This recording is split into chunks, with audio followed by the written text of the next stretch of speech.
On this episode of the Oklahoma Breakdown with Ikard and Lehman, presented by River Wind Casino, we give you what we're watching for in OU, Kansas. We preview the game with Michael Swain. We also preview the best games of Week 9 in college football and give you our winners and losers of the week.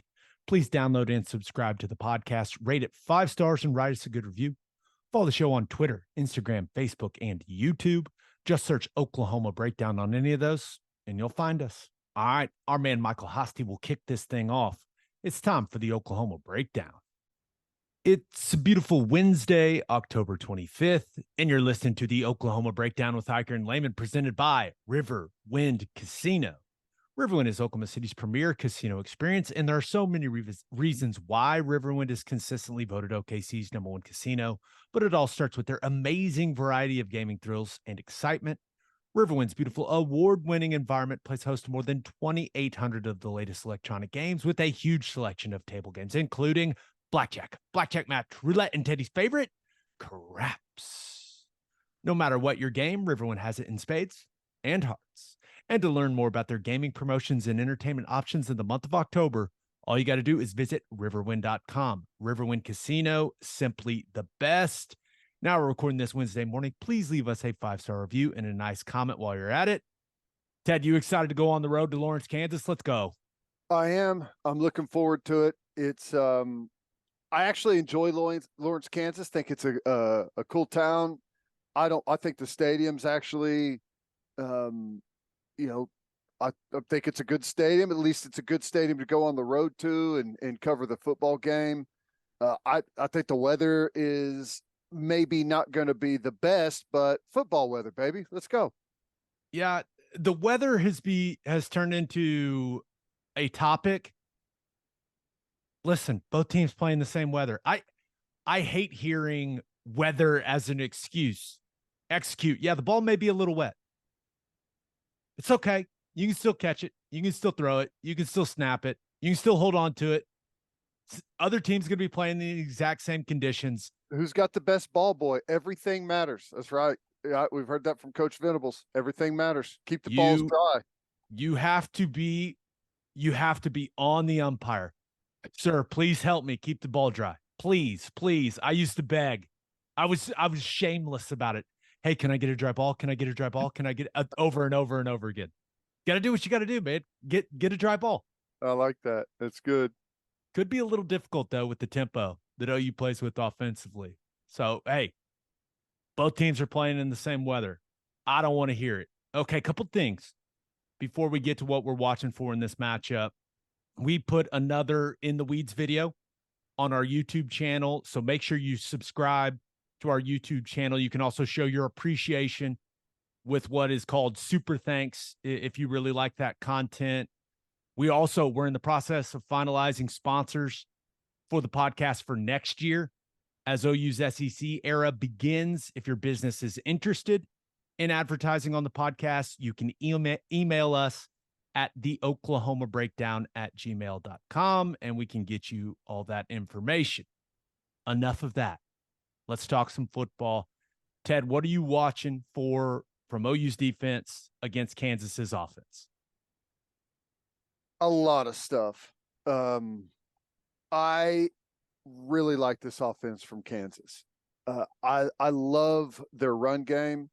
They're going to give you a little bit of everything in the run game.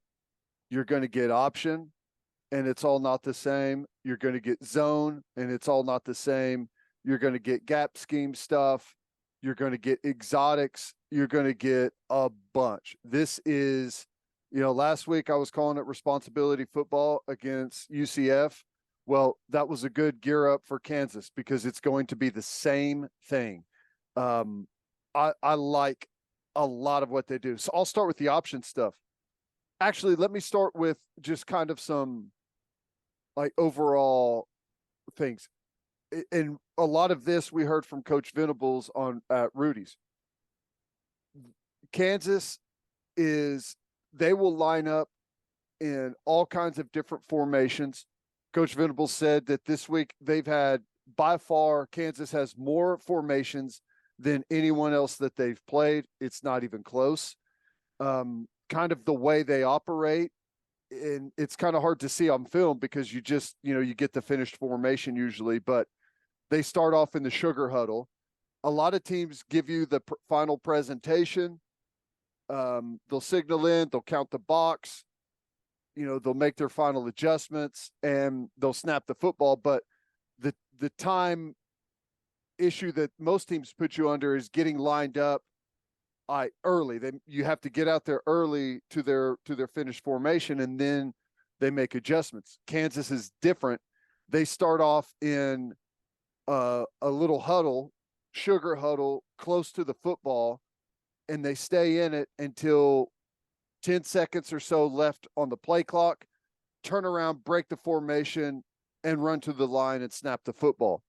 They'll do that a lot. They'll do just interesting formations, end over quads.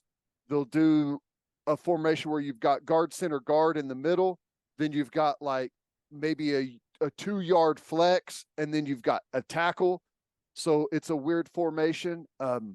There's shifts, all kinds of exotic shifts, all kinds of exotic personnel. You'll get 11 personnel, 12 personnel, 13 personnel with 3 tight ends out there. It's a bunch, 2 backs. So there's a lot of stuff.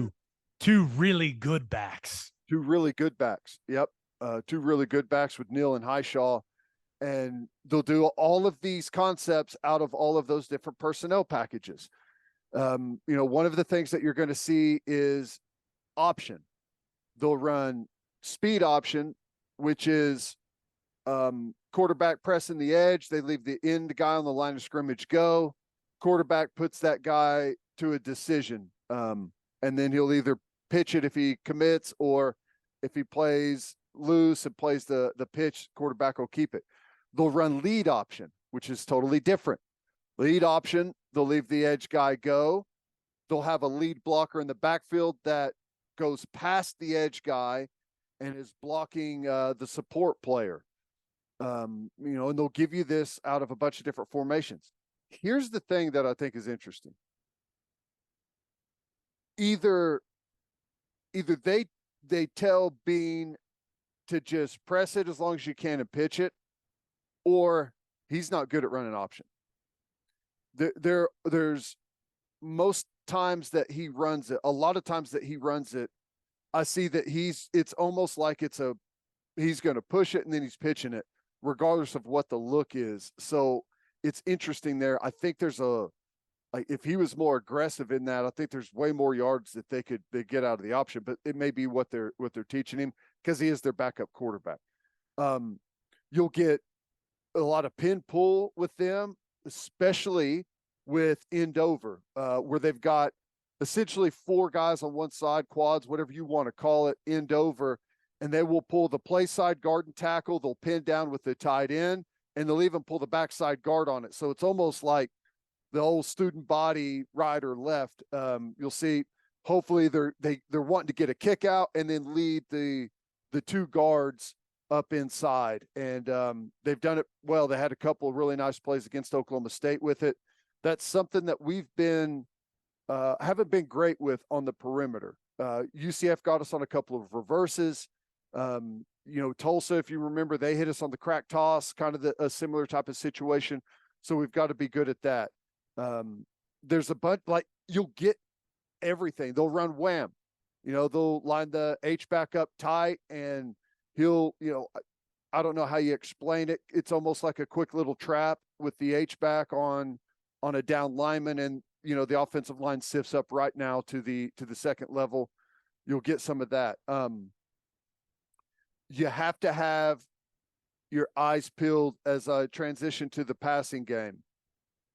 Why pop pass on some of their run concepts? They'll like arc block, where he's either on the ball or off, and they'll release out, and it's almost like an influence on the support safety. As he arcs out wide, the support safety is this a pass, or is he releasing wide to block? And if you get the eyes in the wrong spot, It's like an RPO on the Y instead of out on the wide receivers. He'll give it if the safety on the arc stays high and over the top, and he'll pull it if the safety attacks and the arc is open, and they'll hit the pop pass. They hit Oklahoma State on at least 2 long touchdowns on pop passes. Now, one of them is another thing that I was going to get to is they will hide the tight end at tackle as an eligible. They'll have like trips to the outside with the tackle bumped out where he looks like he's on the ball and the tight end is actually there and he's uncovered. And, they'll mess with that a bunch of different ways, but if you're not prepared for it, there he goes. He looks like he's playing the tackle position. He runs a seam right down the middle of the field. They hit Oklahoma State on one out of that formation where he was hiding at tackle. So you've always got to be keyed in formationally. So Andy Caldnicki, their offensive coordinator, guess what position he coaches? H-backs, tight ends. They have a lot of things dialed up for that group. And Mason Fairchild's a really good player. Yeah. Right. He's a good player. But yeah, they have a lot of their most creative stuff dialed up for the guys in his room. So I don't think that's any surprise at all. So, and it fits well with what they do. It absolutely does. I think this is one of the most difficult offenses to defend in all of college football. With everything they do, I'm not entirely sure how they carry everything that they carry. I know. Just has to be an incredible amount of walkthrough time with this group. Right. Yep. And they got to have some guys that have high football IQs. I've seen NFL teams with less than what they've got. Yeah, it's wild. And, when you look at the passing game is not nearly as intricate as the run stuff is, but, you're going to get some good stuff. Like a lot of, they love to create bunch routes, either motion to like create conflict with 2 or motion to create conflict with 3, especially whenever you're running a man-to-man stuff and try and either have you zone it off or try and get some picks. A lot of bunch stuff. You'll get the downfield stuff is mainly digs and kind of some go balls or like deep over routes. You don't get a whole lot of short stuff. Most of their short stuff is the stuff that's kind of created out of bunch. And it feels like those plays are kind of designed for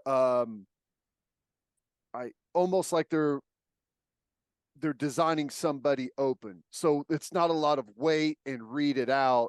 It's kind of like we're trying to generate this pick and they get it and then they throw the ball right away. So Bean doesn't sit back and read a lot of things out. They'll attack you on some digs and stuff like that. But a lot of it is like play action, quick design stuff off of some of their runs, and the ball's designed to come out right away.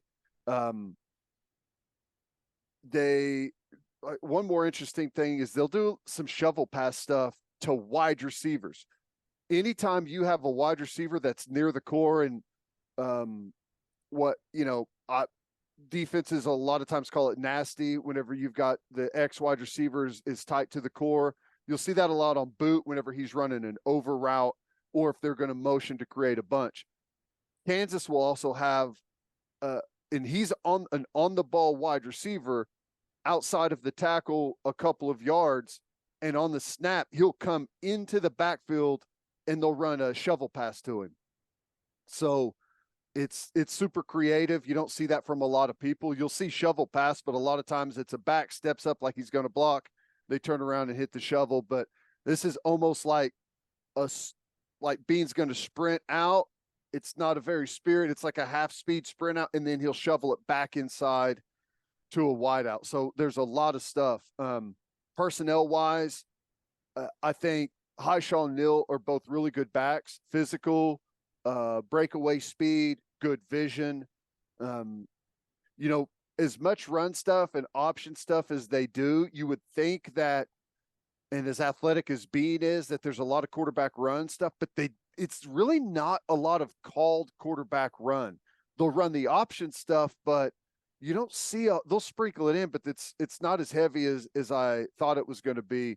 And then, they've got multiple wide receivers you got to look out for.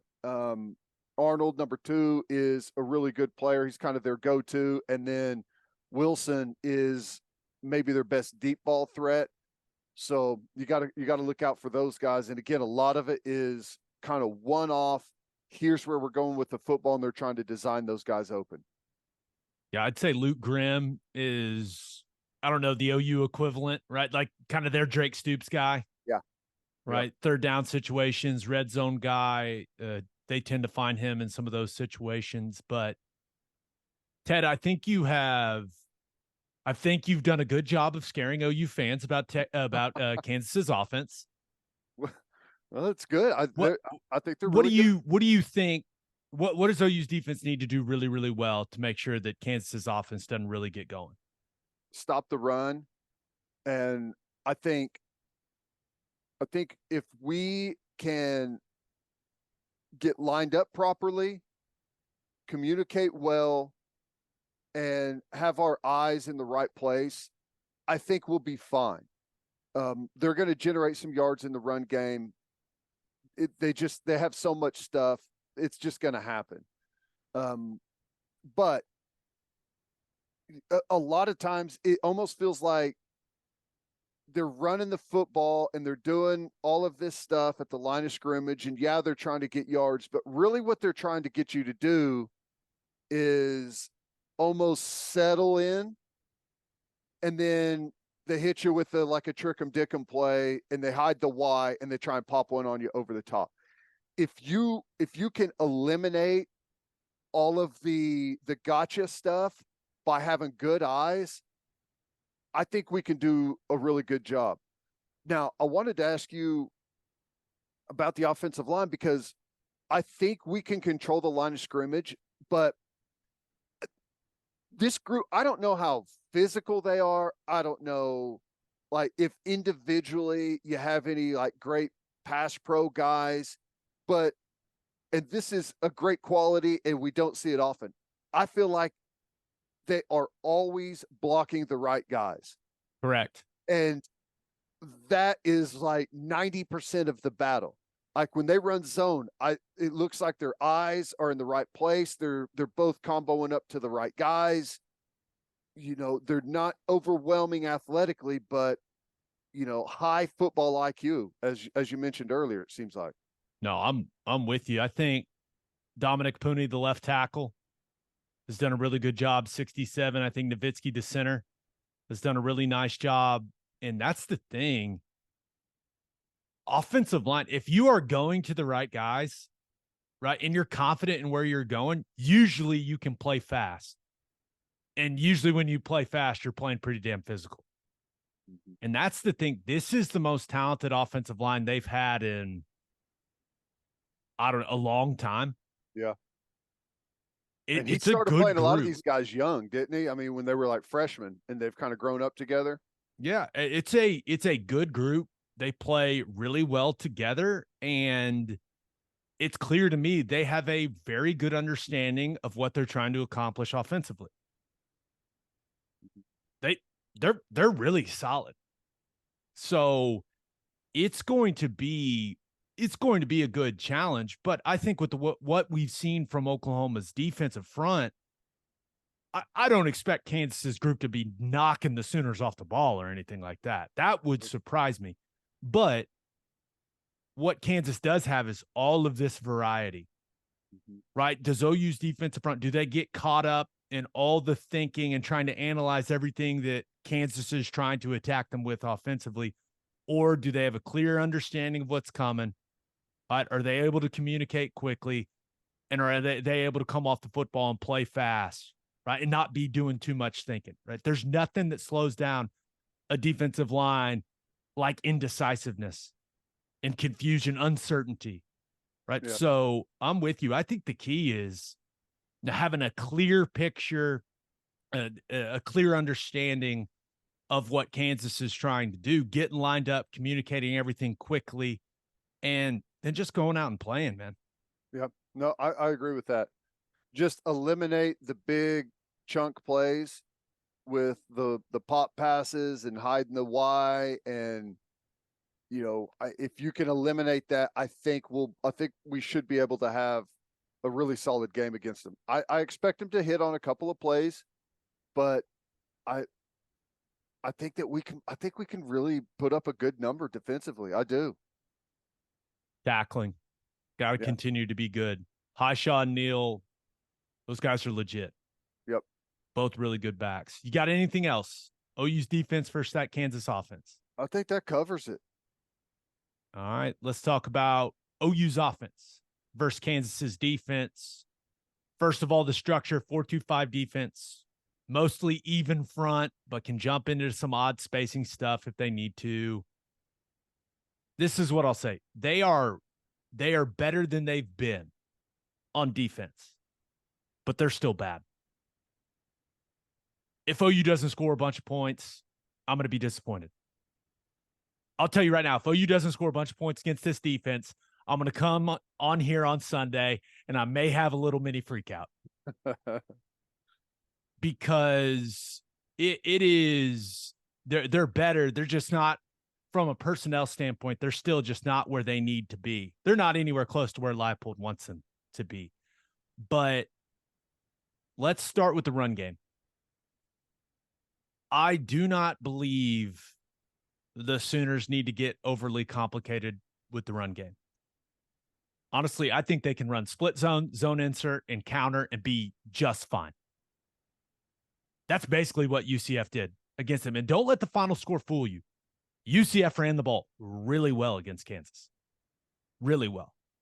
Their defensive line is, I'm going to say this a lot, they're better, but not where they want to be. And you look at that group, I don't think there's a ton of talent. They play hard. They're physical. I do think they use their hands well, right? Yeah, I think they do a really nice job of head and hands extending and then trying to shed blocks, especially Devin Phillips, number 40. He's the guy that stands out the most to me on tape. There's some impressive clips of him removing some offensive linemen from his person.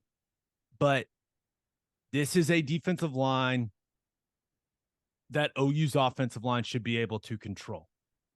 Right? Now, I know that Caden Green's a freshman at left guard. I know, hey, what's right guard going to look like between Schaefer and Bird? I think it should be Bird. But I still think the talent along OU's offensive line, it's just much greater than what Kansas has along their defensive front, Ted. Yeah.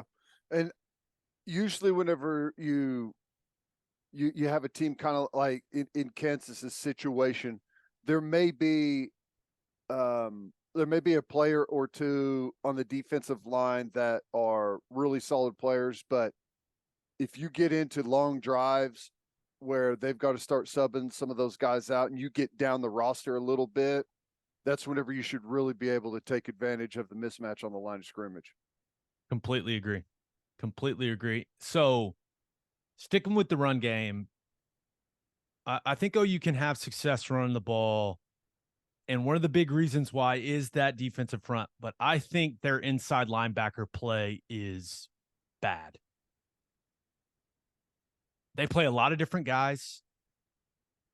And for the most part, every guy they put in those situations just kind of looks a little lost out there to me when it comes to the run fits, when it comes to seeing blocking schemes, when it comes to playing downhill. And I know some guys are coached more, play lateral now with all the RPO stuff that's prevalent in college football. But Ted, it doesn't seem like they see it to me. Like the counter stuff, it doesn't seem like they see the pullers. The split zone stuff, it doesn't seem like they see the split action. I don't know. They just look a little like they're kind of just floating out there. I don't know. I don't know how to describe it other than it doesn't look like they are completely dialed in to what they're seeing from a blocking scheme perspective. Yeah. And, it looks like they kind of rotate several different groups in there, and it's probably because they're hunting for someone, and it probably makes their situation worse because no one really stands out. And I don't know that anyone is getting like the starter treatment and getting like all of the reps in practice. It feels like there's way too big of a mix. Like you don't see that much rotation typically at that spot. Most places, their inside backers play the entire game. So I don't know. I agree with you though, and that's something that we have to be able to take advantage of. If guys are floating out there, we've got to be able to run the football. And if you play a team where the inside backers are aggressive and attacking downhill, well, you've got to be able to counter that too. But with a group that's soft and indecisive, you got to be able to run the football. It's just if we're going to be a championship level team, we have to be able to run the football in Kansas and run it really well. And I think they're more than capable of doing that. Now, people that listen to this podcast know that I'm very passionate when it comes to zone running schemes. I do think with what we've seen from OU's offensive line and what I've seen from Kansas's defense, I think gap schemes are good in this one. Now, the Sooners have been more of a zone team here lately, but if you can get to some counter, some one-back power, right, the one-back tackle power that we've seen them run with Guyton at some points in time this season, once again, I think those inside backers do a really poor job of recognizing and tracking pullers and working through all the trash. And I'll get a little in the weeds here. When teams have run counter against UCF, so counter, GY counter is what I call it. I guess it could be an H. You could label the guy as an H back, but we run it with Stogner, so I call it GY counter, right? The guard is the first puller, right? He pulls and goes and kicks out the end man on the line of scrimmage. And then Austin Stogner is the second wrapping puller, and he inserts, right? Kansas wrong arms counter on the first puller, meaning when that guard comes to kick him out, they wrong arm it and try to get inside that puller and have everything bounce outside, right? So that the play will hit wider to some unblocked guys out there in space. Stogner, he's got to be good knowing that that's coming. He's got to get around that and not get knocked off by the wrong arm. And I like it because it will get the running backs out in space a little bit, right? We have not seen, other than some glimpses from Sawchuk and some stuff we've seen from Tawi Walker, we haven't seen this running back room have a great feel for operating in tight spaces, right, in between the tackles. I think if they can get out and feel a little space out there, set Stogner's block up a little bit, that they can have some success on that counter play. And they had a lot of success on it a year ago. Now, that was with Eric Gray. He's really good at making people miss. We have not seen a running back that has been capable of doing that this season. But I think the counter concept is good with the way that Kansas defends it, with the way that their inside backers struggle. I'll be surprised if Levy doesn't dial that concept up a little more than we've seen them using it lately. Yeah, I'd like that a lot. Yeah, and it does feel like maybe getting our backs out in space, which it's not easy to do, right? You've got to be able to block it up and have the right concept to get those guys kind of out there in that alley a little bit where they can maybe make a guy miss. It becomes way more obvious. You either get out there and you make guys miss, or you get straight up tackled one-on-one and it looks way worse than it does on the inside. So hopefully if we can pull that off, and I agree with you, it would be good. Hopefully we can maybe get those guys some confidence and win a lot of those battles. I'm with you. All right, some pass game thoughts. Looking at their defense, I always look at the defense and go, okay, what do they do well? Right? What are their strengths? And I think corner's the strength of the football team. And that kind of led me down a rabbit hole of thinking, because Kobe Bryant, number 2 for them, he's a really good player. I think Melo Dotson, number 3 for them, I think he's improved a lot. I think he's a solid corner. And something that we saw from UCF And it's something we saw a lot late last season, Ted, was teams starting to get really aggressive in coverage against this team. And I wonder, with the strength being at corner for Kansas, could we see them commit a little more to the run and just say, hey, guys, I'm going to have to play some man coverage. Go out there and do your thing. And you go back and you look at the UCF game, other than Nick Anderson, like no one was creating a ton of space, right? Now, Drake Stoops did some really nice things, but I just wonder if we could see this defense go, you know what? We're not going to let them just gash us with the run game. We're going to commit more to the box, and we're going to see if these guys in our secondary can hold up. I mean, it would not shock me if Kansas challenged OU with some more man coverage concepts. And if they do that, like Farouk, you got to win. Nick Anderson, you got to win. And I don't know if that's what they're going to end up doing. Maybe they go the complete opposite and they play a lot of deep zone and say, hey, we'll try to play red zone roulette, right? We'll try to hold up, force some field goals. Maybe you'll miss a couple more. But I just don't think they can sit back in a bunch of zone and stop OU's run game with what they've got in their front six, front seven. Yeah, maybe try and force in a chaotic box, force Dylan Gabriel to throw into man-to-man coverage. And, you know, those guys, it doesn't take much to be open against man-to-man, but as a quarterback, whenever there's a lot of chaos around you in the pocket and, you know they're coming, your clock gets sped up a little bit. It looks like those guys are covered, and it takes a little longer sometimes for those things to pop open, and it puts the pressure back on the quarterback, you know, to say, yeah, they may be open, there may be a window there, but can you get it to them under duress? So yeah, it's a mismatch, our offense against their defense. They have to find something to kind of, you know, say this is where we're going to make our fight. And whether it's, you know, blitzing, go man-to-man coverage, trying to go about that way, or, you know, say we're going to make you snap it a bunch of times on us and play zone. Like, they're going to have to pick. And I think because of the way their offense is, I do feel like I would guess it's the aggressive nature, because they don't have the players to really tackle in open space and inside backers to adjust and be big factors in the zone scheme. So I think that's a good assessment. That's probably what I would do if I was Kansas. Yeah. Now you look at that secondary. I do think they're willing to give up some short stuff on the outside. That includes the RPO stuff, right? Just catching the snap, throwing it out there on those quicks. They give up, you know, shorter out routes, shorter comebacks, you know, kind of just curls. It seems like they're willing to give up those types of throws. And I could see OU taking a ton of those, right? Making those corners tackle, right? Yep. Corners are notorious for not exactly loving that part of the game.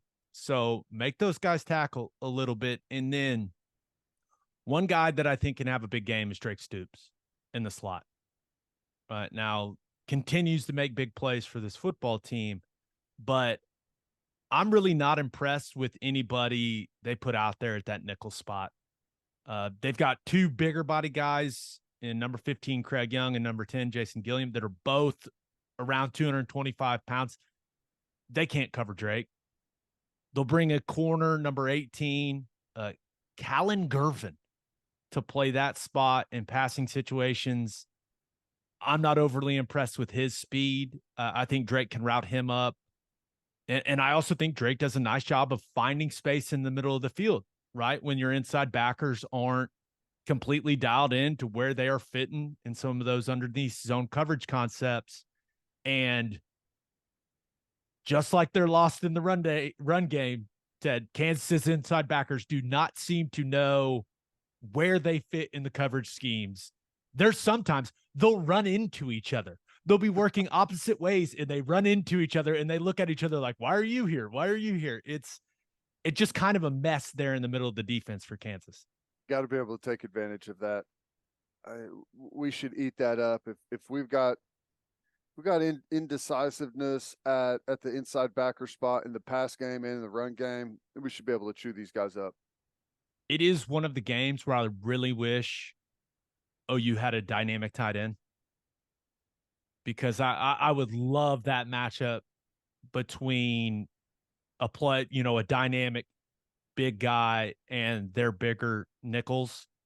Maybe it's Cade McIntyre. I don't know how the hand is doing, but if he wants to go out there and run by some guys and catch some passes, I would love to watch it. This would be the week for it. Now, looking at their defensive line when it comes to pass rush, last couple of years, they've had a good edge rusher, right? Lonnie Phelps a year ago, Kyron Johnson a few years ago. Austin Booker, number 9, is their best pass rusher. He's just kind of a confusing player. And it sounds like he's been banged up a little bit, but I'd say he's got an unorthodox approach to pass rushing. Now, this guy, he is 6'6". He's got long arms. I mean, when he turns it on, you're like, dang. Okay, but it seems like his main goal is to just not get touched by an offensive tackle. It's like it's interesting. He like tries to lull tackles to sleep and then make a move and not get touched, whether it's inside or outside. And he's had some success with it, but the Sooners need to do a nice job on him. He's definitely their best pass rusher. But overall, OU's pass protection has been really good this year, and I expect it to be really good in this game. Kansas is not a team that dials up a ton of elaborate pressure. They keep it pretty simple with their pressure concepts. And this is one thing I can almost guarantee, and it's something that Kansas has done this year. Double mug linebackers. 2 inside backers standing up in the A-gaps. Because, Ted, what did OU give up a sack on against UCF? That exact look, the little pick there on the guard. So Kansas is going to see, it may be the first 3rd and long of the game. Kansas is going to see if Caden Green and Savion Byrd and Andrew Raymond, whatever running backs on the field, can figure it out. Yeah. And they better figure it out or else I may lose it. Well, as Coach Venables said Monday night, if I asked him if we are going to see the sprint draw from Kansas because UCF hit us on us, he said, well, that's a professional courtesy. I would expect them to see if we've got it figured out. And in kind of the same situation here. Yeah, I'm guessing they've covered that. Hopefully they can pick it up next time they see it. That's all I got. You got anything else? No, I think that Kansas is a dangerous team. I think on a given day, if you don't have your antennas up for all the stuff that they're going to throw at you and you come in flat, low energy, maybe a little bit kind of like we did against UCF, this team can beat you. They can beat you. We can lose to Kansas. So, I mean, you better be ready to play. If we show up and play our game, if we play Oklahoma football, I think we can blow them off the field. It's just whether or not we show up and play a complete game. It's, we're getting close to November. We're 7-0. It's about time to start hitting our stride and playing some complete football games. We've played a lot of really good football up to this point, but every game we come out and we say, well, it was good, but there's always one aspect that we're looking at saying, if we clean this up, we're going to be really tough to beat. And that's gone on for a while now. It's time to start dialing it in. All right. We're about to get into the real stretch run here where we need to be hitting our peak. I'm with you. And everything's on the table for this team. I'm going to keep saying it, right? With the way you look around the country, it doesn't feel like there's that dominant team, right? And then we'll get to the Michigan situation. I don't even know what to make of that, but it feels like there's an opportunity ahead of this football team. and we'll see if they can make the most of it. All right, let's get to call your shot. We ask you the number one thing you'll be watching for in OU Kansas. This first one comes from KGZ10, who says, stop the run, establish the run on offense, win the turnover battle, and fix special teams. I think KGZ just gave the perfect recipe to winning on the road.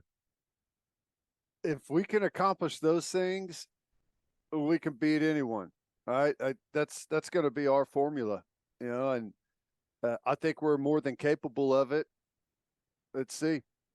I would really like to see Zach Schmidt hit a couple field goals. Now, I say that. I don't want OU settling for field goals in this game. Let me make that very clear. But if they kick them, it would be nice to see him stroke a couple, just for the overall psyche of the fan base right now. I feel like there's been a lot of kicking discourse this week amongst OU fans. Psyche of the fan base and psyche of himself, right? Right. Go hit some stuff, get some confidence going. He's got a big leg. I don't know what you do at kicker. We know he's capable of making all the kicks that they jog him out there for. You just gotta get some confidence and go start hitting some of those, because as the games get more and more important and they're going to start getting more and more difficult, the margin's going to get smaller and smaller, and you're going to have to make field goals to win. You can't afford to go out and miss 2 field goals. You're not going to be able to win the big football games that way. So I'm with you. Other than, keep giving opportunities and let him find some confidence, I don't know what else you do there. I mean, you have what you have at the position. I hear you. This other one comes from @LoneGuy78, who said, can the secondary eliminate busts in coverage and make Kansas earn points on Saturday? I love how he phrased that, earn points. If you think about it, it's the thing that plagued our team for years, a decade. Just the wide open, uncovered, easy, don't even make them have to earn it touchdowns. We have cut down on that a huge amount, but it's still there. UCF, had that one, didn't even make them earn it. Uncharacteristic of Woody Washington to come off his coverage like that. We saw it a couple of times against Tulsa. We've given away, even though we haven't had a lot of points scored on us this year, a lot of them have been freebies where we didn't make them earn it. And that is how Kansas stays in this football game, because they are really good at creating that exact situation, right?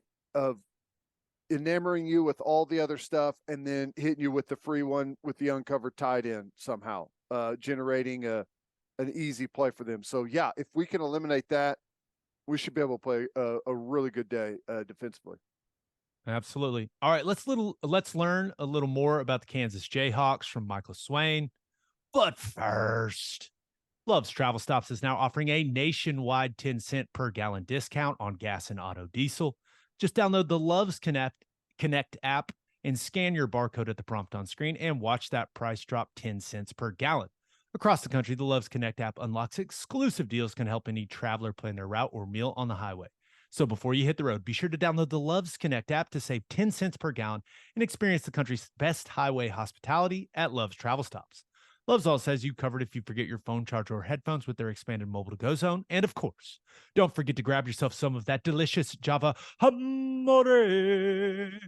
It's hunting time in Oklahoma, and if you're looking to buy hunting property, the Land Doctors can help you find the ideal ranch. They build custom hunting lodges and lakes and can turn Oklahoma's raw land into your personal playground.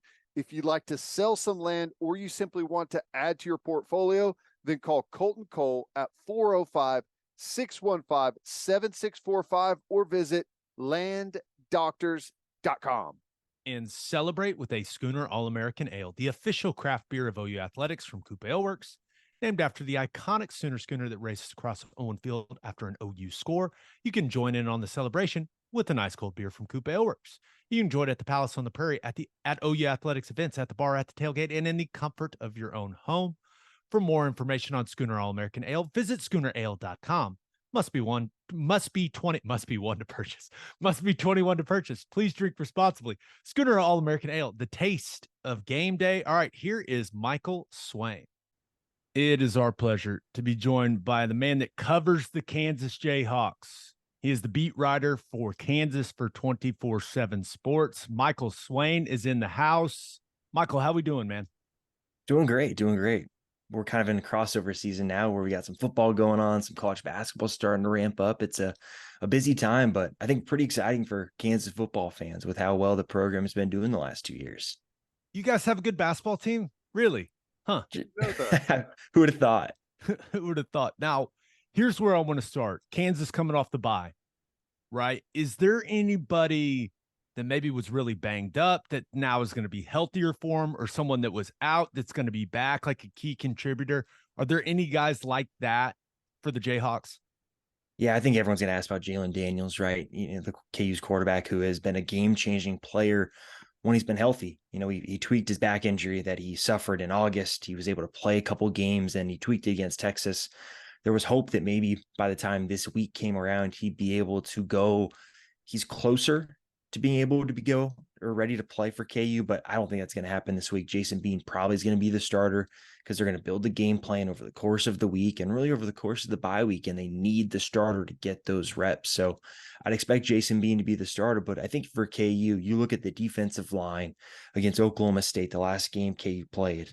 Austin Booker has been one of the most productive defensive ends in the entire conference this season, and he played that game on one good knee. If you watch the game, you see him, he's got a huge brace on that knee. It sounds like he's a lot closer to being to 100%.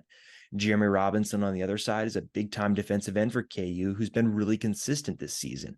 He got banged up in the previous game against UCF. He played against Oklahoma State, wasn't at 100%. I think the bye week really helps those type of guys. And look, KU's going to need him against Oklahoma because that offense is crazy good. But I think those are two of the big ones that you look at KU and what they need to do on Saturday. Getting those guys healthy is huge. Right. You mentioned quarterback, so I got to go there. Am I crazy that I feel like there's something more going on than maybe what meets the eye here with the back? I feel like, I don't know. There's been very little information, which, some coaching staffs are like that when it comes to injuries. But, I think the red flag really went up whenever they at least sounded like they were surprised by it right before the Texas game.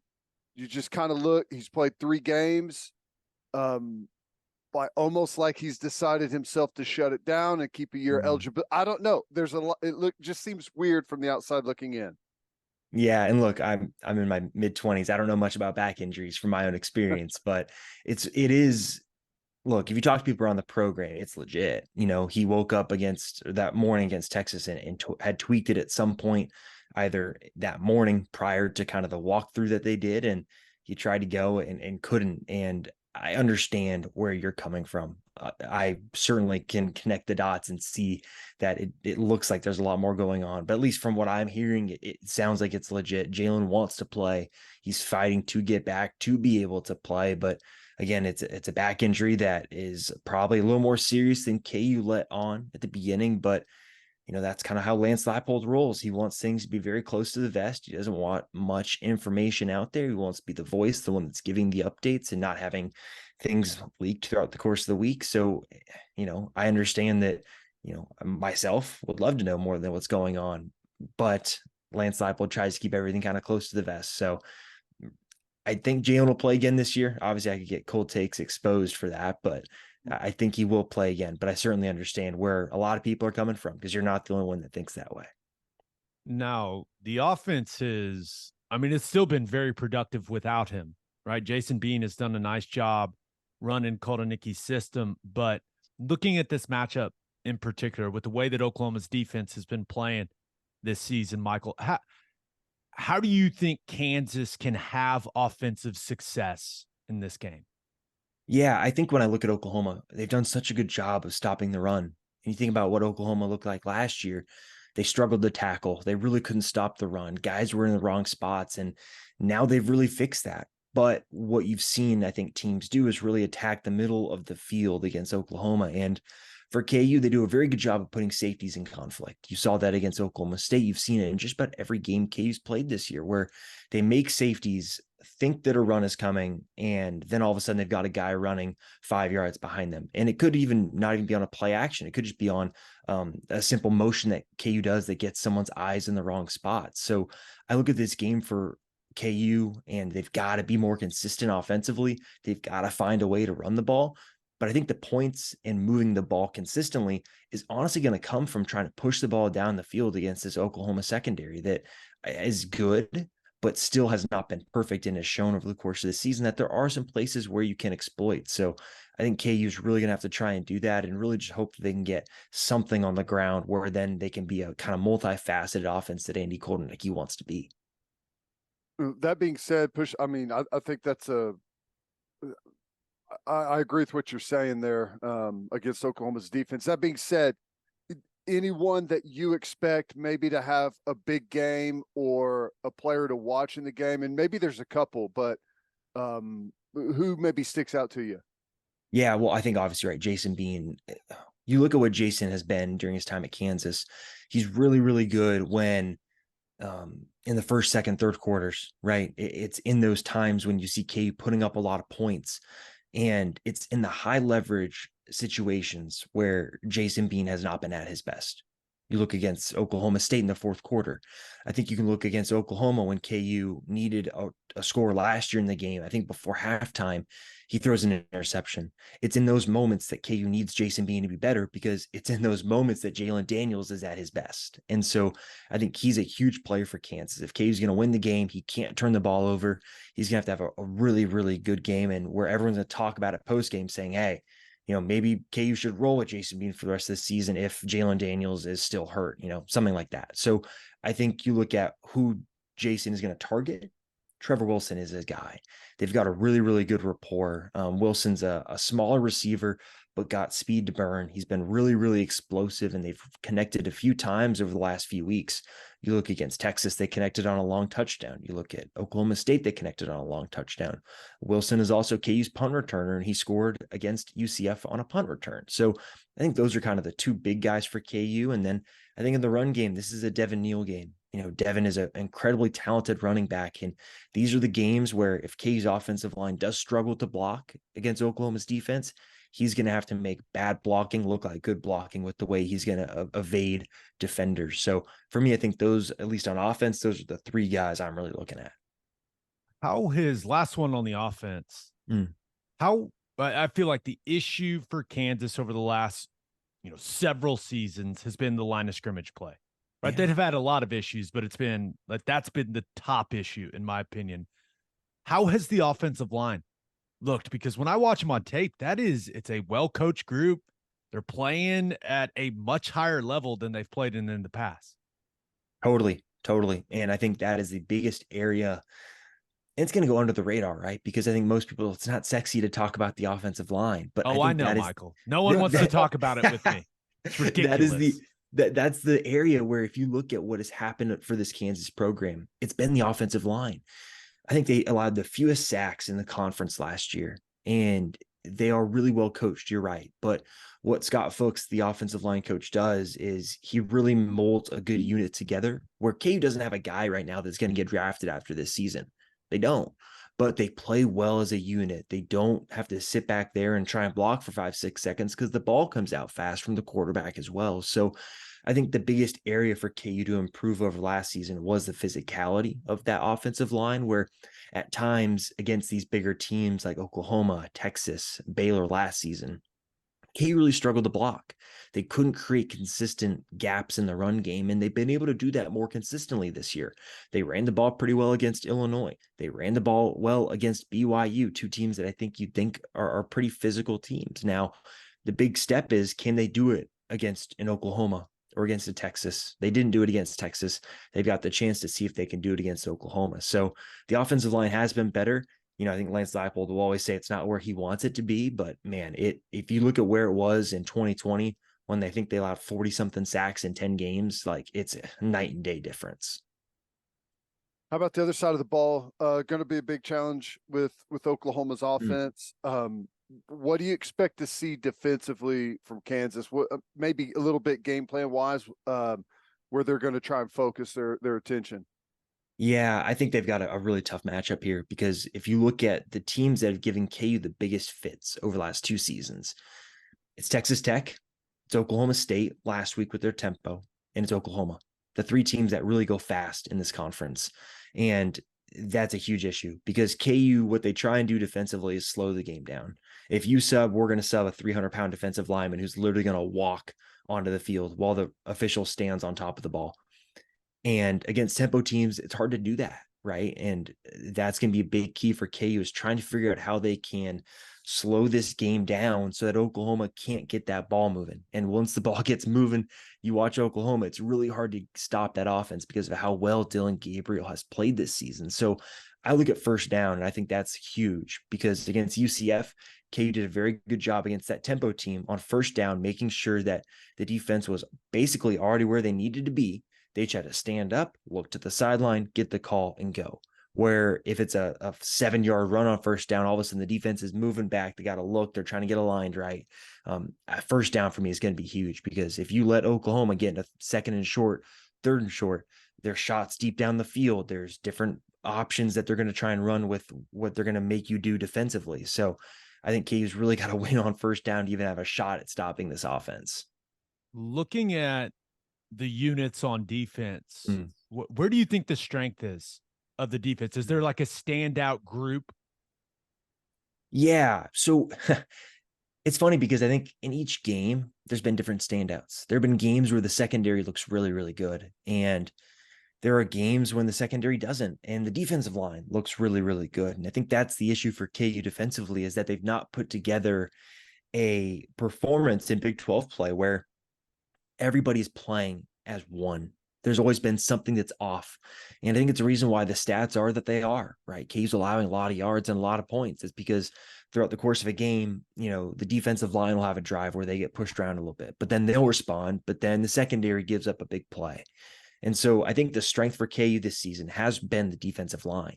They really did a good job in the portal of getting better athletes and guys that fit this one gap scheme defensively, where all they're asked to do is just get upfield, create distortion, and try and get pressure on the quarterback. And they've got some really talented players, right? Austin Booker, I think in the long run, is going to be an NFL draft pick. He's 6'6", 245, could go play for Bill Self on the basketball team. You got Jeremy Robinson on the other side, who is about as consistent as they come. And so at the edge position, KU's pretty good. And then defensive tackle, they got kind of 4 guys that they rotate. They'll add in a 5th occasionally, but those 4 guys I think could play for most Big 12 teams right now. They could definitely play in every Big 12 team in the new Big 12 once Texas and Oklahoma leave as well. So I think the defensive line, this is a game where they're going to have to get after Oklahoma, because they do have some issues at guard, at least from what I've seen, and try and really create some distortion there and get pressure on Dillon Gabriel. What do you expect atmosphere-wise? I think there's got to be a bunch of excitement around there. I think the rest of the country has really noticed how good of a football team Kansas has put out there the last couple of years. Have the fans responded? It's a good question. Sort of. That's what I'll say. Sort of. It's not what you thought. I'll be honest. It's not what I thought. You look at last season, right? You sell out 3 straight games against Duke, against Iowa State, and against TCU. And, this season they've struggled to do that. UCF wasn't a sellout. They should sell out this game against Oklahoma, but, as of kind of Wednesday morning, it's not sold out. Maybe it's weather. Maybe it's, Jalen Daniels not playing. I don't know, but I maybe expected differently, especially with the new stadium on the way and the athletic director saying that fans showing up to games will determine what the new capacity is, right? That's a big discussion going on here. How big should this new stadium be? The current one's a little bit over 45,000. Should they build another 45,000 person stadium? I don't know. Like, they're not getting 45 to games right now, and the team's good. So, it's kind of a bigger discourse around Kansas right now of what should the fan support look like after the last decade of just incompetence in the football program. And I personally think it should be further along. It's not hard to see that this team is well coached, that they fight, they compete, they put a good product on the field. It seems like something fans should support, but again, I'm not a fan, so I don't maybe understand the mentality there. That's interesting. I know this. I love Leipold. Get to interview him quite a bit. Just a football guy. As long as they can hold on to him, yeah, I think the program's going to remain relevant, and that's a good thing. Like Kansas football, it's respectable again, and that's something to celebrate for Kansas fans. But it sounds like you think they should be celebrating it a little more than they are. Yeah. So I think it's a tough dynamic, because I think you do look across college football right now. Attendance numbers are not what they were 8-9 years ago. I think the way fans consume football is different, where sitting on your couch in the air conditioning, having 4 games on your quad box on YouTube TV, like that's attractive. And I think it's just the way things are changing, where I think fan support is big for Leipold, because he wants the players to feel supported. And I think that's what stands out to me most about getting to cover him, kind of day in and day out, is how much he does care about the players, where a lot of the decisions he makes are about what is best for them, right? The way KU's gone about doing these renovations, they did the locker room and weight room first and not the stadium first, because they wanted the current players to feel some of this new money that is flowing into the football program because of the work that those guys have put in. So, it's definitely maybe a longer conversation, but I think it's one of these issues where it's hard to get a feel for. Is this because Kansas football was bad for so long and fans are hesitant to come back because they've been hurt so many times? Or is this just a showcase of kind of the broader college football, where fans show up for the first half, or at least students show up for the first half, and then they leave at halftime and go about their day? You see that kind of across the Big 12 at different schools, where the student sections are packed in the first half, and then they kind of dwindle as the game goes on. So it's kind of hard to get a feel for exactly, is this a Kansas thing, or is this just a broader kind of college football in the current landscape of a Saturday? Michael, you've got a lot of OU fans nodding right there with what you just said. Hey, man, appreciate the time. We'll see you in Lawrence on Saturday. I love it. Sounds great. Thanks for having me on, guys. Well, it seems like Swain thinks that the Jalen Daniels stuff is legit. I have my doubts just like you, but also did not expect him to not be overly pleased with the crowd. Thought that was interesting. That was interesting. And I heard on Toby Rowland's show, he had Brian Haney on, voice of the Jayhawks, and he kind of said the same thing, like not a sellout. They've had some good atmospheres, especially last year when they had the game day and all of that stuff. They've had some good atmospheres, expects it to be a good atmosphere, but, building off of last season, maybe expectations were that it would be a lot better than what it's been.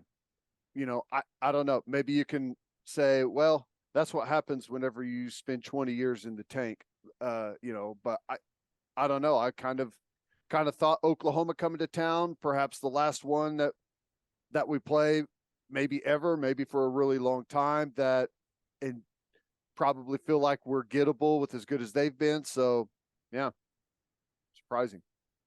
Definitely. All right, let's preview some of the best games in week 9 of college football.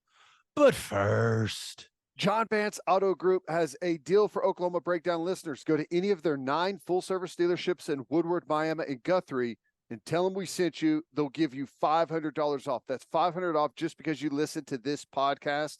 They've been serving Oklahomans for 40 years, family-owned and operated. No matter what your vehicle needs are, John Vance Auto Group has you covered. They carry domestic brands such as Ford, Lincoln, Chevy, Buick, GMC, Chrysler, Dodge, Ram, Jeep, and Wagoneer. John Vance Auto Group's goal is to give unequaled service and to exceed customers' expectations in every way. You can find all the information about their lifetime loyalty program, browse their entire inventory, and find the John Vance dealership near you at vanceautogroup.com. And attention business owners, you need Insurica in your life. Insurica is one of the country's largest insurance brokers with 30 offices throughout Oklahoma, Texas, and the Southwest. Insurica is able to customize programs by accessing the latest information from many insurance carriers. They compare and contrast coverage offerings and pricing in order to design a cost-effective, comprehensive program to meet your business's specific needs. If your business partners with Insurica, you'll save huge amounts of money and take back control of your total cost of risk. If your business wants to be best in class, connect with Insurica at Insurica.com. That's INSURICA.com. And head to the garage for hand smashed patties, butter toasted buns, and ice cold beer. It's the perfect spot to watch any big game. And with all the garage locations being open to 10 o'clock or later every night, it's the go-to late night spot. Visit eatatthegarage.com to find a location near you and order online from the garage in your neighborhood. Week 9 of college football. Let's start with a big one in the Pac-12. Number 8 Oregon is traveling to take on number 13 Utah. This game is 2:30 on Fox. Oregon. Currently a 6.5-point road favorite. And Ted, this is going to be a physical football game. Yes, it is. Yes, it is. Cannot wait. That's the hallmark, really, of both of these programs. Oregon under Cristobal started it, and obviously Lanning coming from the SEC, that's the mindset that he's had, and I think they've done a good job with it on the line of scrimmage, both sides of the ball. Same thing with Utah. Utah culture program, toughness, physicality. I think it's going to be a good game. I just think that the quarterback situation is going to be too much for Utah to overcome with Bo Nix. You know, I thought they got a really good play last week, but Oregon's defense is much more physical, much better on the line of scrimmage, going to make things way more difficult. If Cam Rising was there at his best, this would be a pick 'em for me, but I think Oregon's just too talented for Utah. I have all the respect in the world for Kyle Whittingham and for Utah. I'm with you, man. I just think Oregon's a more talented football team. And I know the most talented football team doesn't always win the game, but Oregon's got experience in the right places, right? Starting with what you said about Bo Nix. And I expect them to show up to Rice-Eccles to play well and to win this game. Now, I am very interested to see if the ridiculous production from the duo at running back for Utah can continue, because Jackson and Vaki have been unbelievable these last couple of weeks. So I think Oregon's defense is really solid. I was talking to Jeff Schwartz about that defense, and he said, well, the inside backers, they're not great against the run. I was like, noted. But it is, I'm with you. I love that Bryson Barnes is the son of a pig farmer, and that's where he grew up. That's awesome, man. But I just think that Bo Nix is a better player. I just expect Bo Nix to be able to handle that environment and to make the plays that they need to make to walk out of there with a win. Yeah, and Barnes, you know, credit him. He made some great plays. That physical run where he ran over that safety late, I don't know, maybe he was concussed. I was worried that they were both knocked out. But he stuck it out, kept playing, made some really nice throws on some of those wheel routes that Utah was getting their backs out of the backfield on. Utah can win this football game. There's no doubt in my mind.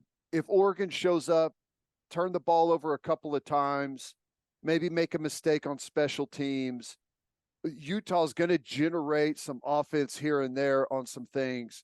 They could definitely win the football game. It would not be a shock at all if they did, but they're going to have to create some big plays outside of their offense. Utah, or Oregon rather, has been really good not turning the ball over.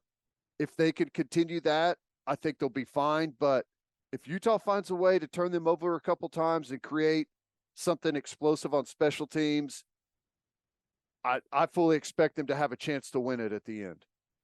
Yeah, I just think that Oregon's more explosive offensively, right? Yep. You think Bucky Irvin and Jordan James, what Troy Franklin can do when it comes to stretching the field. That guy can fly. I think Bucky Irving is awesome. He is a really good back. I'm with you. But I don't think this is necessarily an elimination game. in the Pac-12 race, but it's got huge implications for who wins it and for who loses it. So I am very excited about this football game, and these next 4 weeks in the Pac-12, Crazy. loaded. It's Gonna be awesome. fun, man. Look at us talking Pac-12 football. It is. We've been eyeing this part of the season for a long time. USC's, final 4 games, or because they finish a week earlier than everyone else in college football. But yeah, everyone's going to be playing each other. There's going to be at least one really big game each week. Yeah.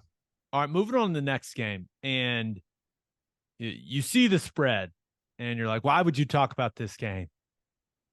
Because Texas has some interesting storylines heading into this one. BYU traveling to take on number 7 Texas. That game will be 2:30 on ABC. Texas currently a 17.5-point favorite.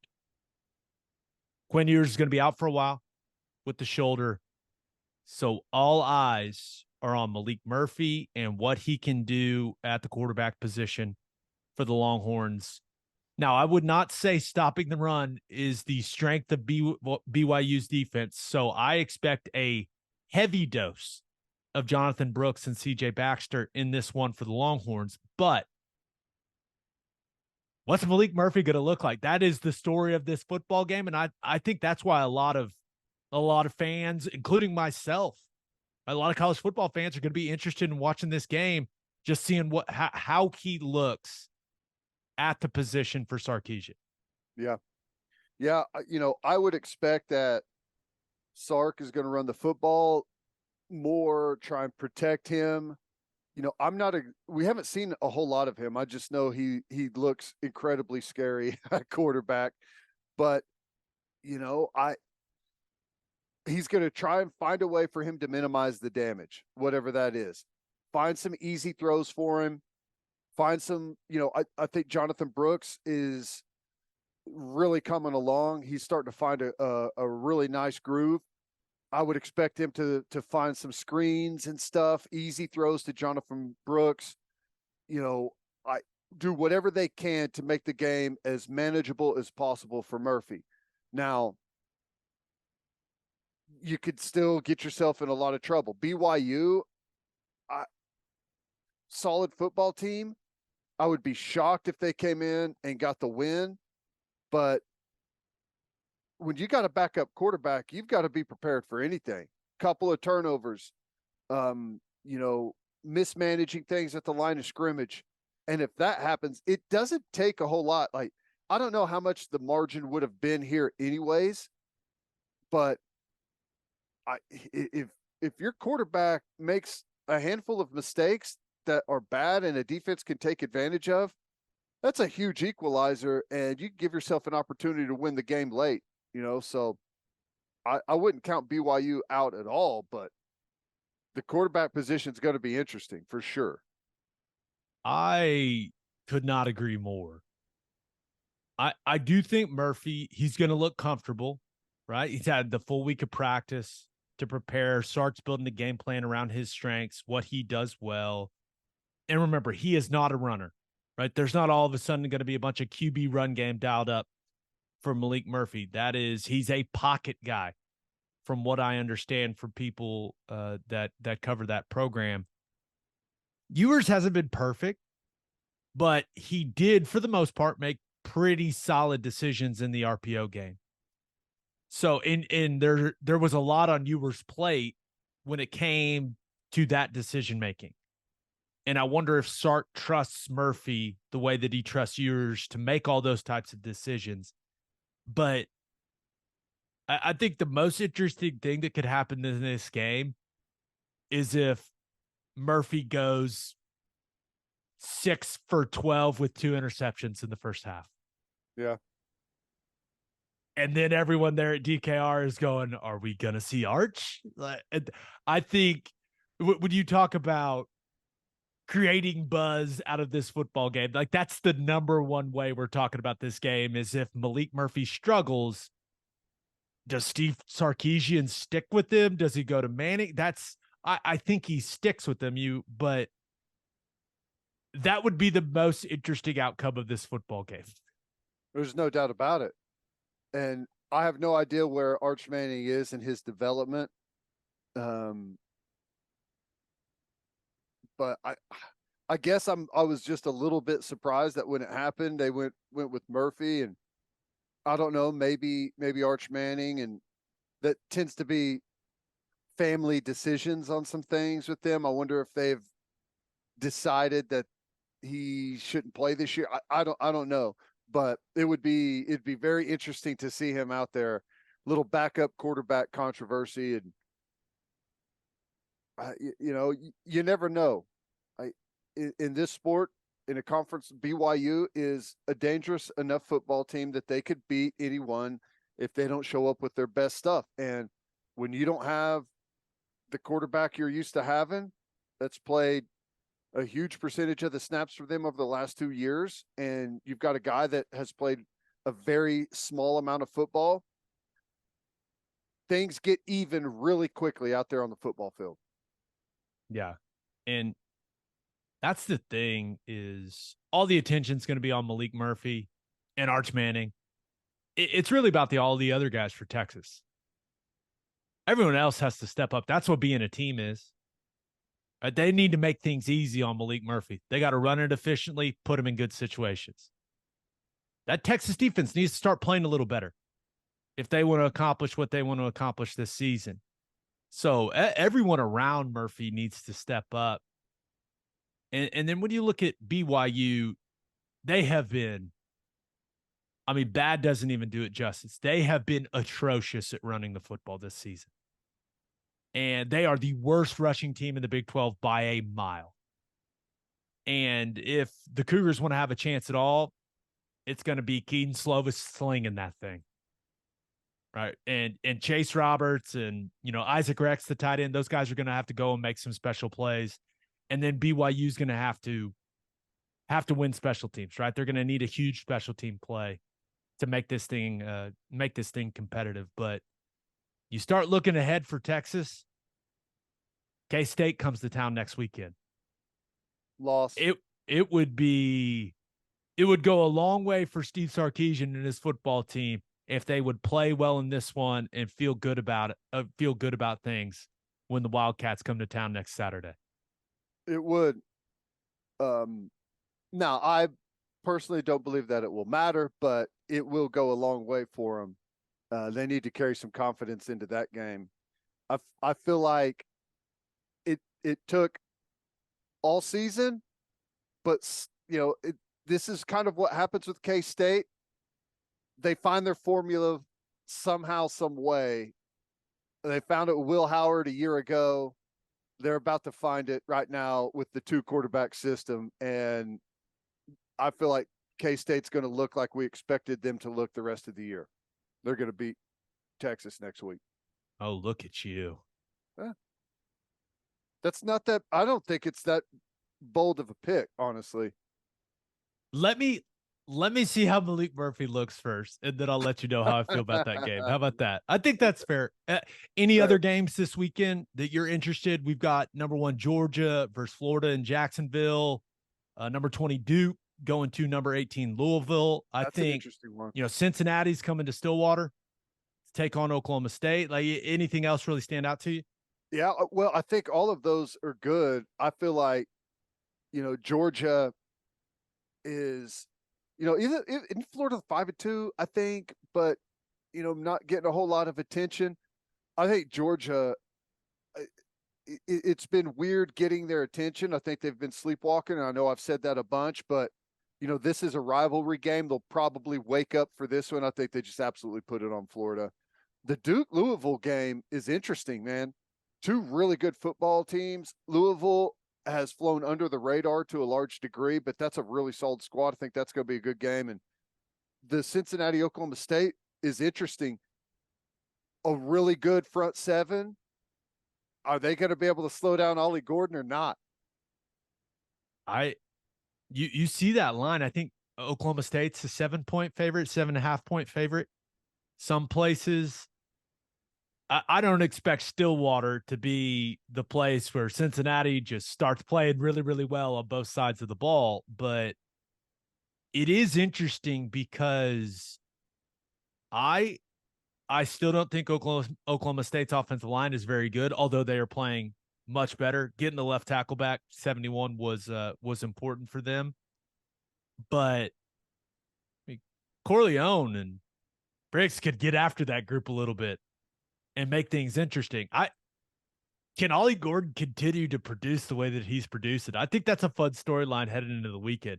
I think it's awesome. And the better a guy plays, the more time and effort the offensive staff is going to put on creating more opportunity for him. And it's clear he's their best player.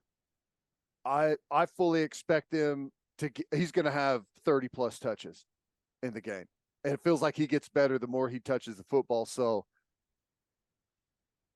I kind of want to see him go wild again. Is that bad? I absolutely do too. Yeah. He's fun to watch. I don't know if this is a hot take or not. It's something I was thinking about earlier this week. The Heisman Trophy conversation is interesting right now. Right. I don't think Ollie Gordon's going to win the Heisman Trophy. I just want to throw that out there initially. However, you start thinking about non-quarterbacks that could end up in New York City. The conversation starts with Marvin Harrison Jr., right? Yeah. Maybach Marv.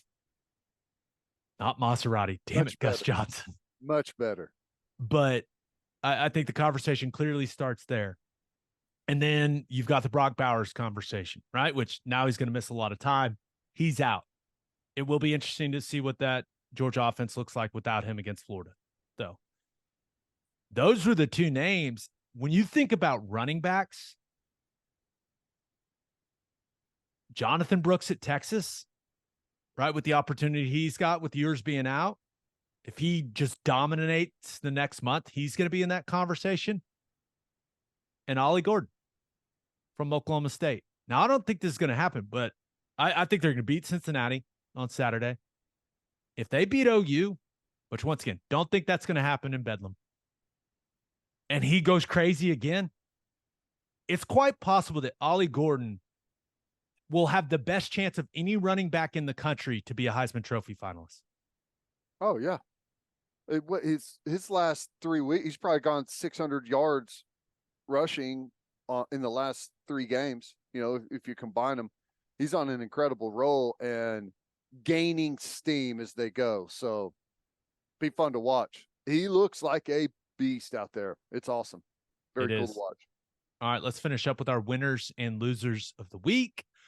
But first, do you have difficulty sitting for long periods of time or can't lay on your side due to pain? Well, it's a hip thing, and the only person to go see is Dr. Brandon Johnson at the Hip Clinic in Oklahoma City. No matter your age, the Hip Clinic has the experience and knowledge to help ease your hip pain and preserve your hip joint. Don't let the pain hold you back any longer. Don't just accept a hip replacement. Call the Hip Clinic today at 844-KEEP-HIP or visit thehipclinicokc.com. Bishop McGuinness Catholic High School represents a tradition of educational excellence in Oklahoma City. Grounded in a faith-based education, Bishop McGuinness offers a college prep curriculum that includes 22 AP courses, participation in OSSAA athletics, and numerous clubs and organizations for students to join and grow. If you want to provide the best possible educational and spiritual development for your children, contact Bishop McGuinness Catholic High School or visit bmchs.org. Financial aid is available. As always, Ted, kicks off. Who do you have as your winner of the week? I've got to go with Cal. They're playing USC this week. I was about to say, what? They're playing USC at the perfect time. USC's lost 2 straight, Notre Dame, Utah, and there are distractions galore around the USC football team right now. Obviously, you know, even though it's not like the Caleb Williams shutting it down for the rest of the season conversation is nothing that he started. And I would say that I probably don't think it's something that he's going to do. But the fact that it has been a conversation, whether or not he started it or not, the fact that it's a conversation is hanging over the heads of the players in that locker room. You know that they hear it. He's probably said, "Listen, guys, I'm playing the rest of the season with you. I'm here with my teammates." But it does put the question in the air for the rest of the squad. It's just another distraction. And then your head coach hadn't been there the first 2 weeks of first two practices of the week. There we go. There you go. Way to go. That's a big deal for an offensive, the guy that calls the plays. Forget that he's the head coach. You can navigate that, but he's the game plan and play caller for them. Like, the one specialty that they have right now is their offense. And the fact that Lincoln Riley's missed the first 2 days of practice because of an illness is, that's hard game plan wise. Not to mention the what storm it's created around the program out there about what is he doing? Is he leaving? Is he going to the NFL? It's not a good time right now in the USC locker room. This is upset special for Cal. If you're going to beat him, right now is the time to beat him. And if that happens, think it's bad out there right now. Oh, buddy, it's going to fall apart. Yeah, I don't know what's going on with Lincoln Riley in the health situation, right? What they say, he's at home under doctor's orders. I don't know what that means.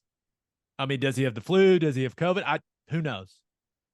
But this is what I do know. Game planning wise, I don't think it's exactly a collaborative effort out there. Right? I think it was mainly him putting all that stuff together. And always has been. And the one thing that's interesting, and I'm sure, right, they're trying to elevate Kingsbury to an on-field role, right? Which, by the way, he looks great in a bucket hat. So all kinds of clips of him. He's rocking the bucket hat. He looks fantastic. But, and this is something that a lot of people may not know, but like Lincoln Riley, as far as the signals, that he has a language with his quarterbacks that essentially only him and his QBs know. And it's nothing. It's like he just. And it's strange. Like yeah, it's a lot of it is the guys anticipating, like they're so used to it. They do it in the meeting room, and it's Lincoln Riley, maybe a QB assistant in there. It's probably Cliff, honestly. So maybe he knows the language and it's not that big of a deal. But that was something we were told year in and year out when he was at OU. Was like, hey, he's got this language, and there are very few people that know how to interpret it. Yeah.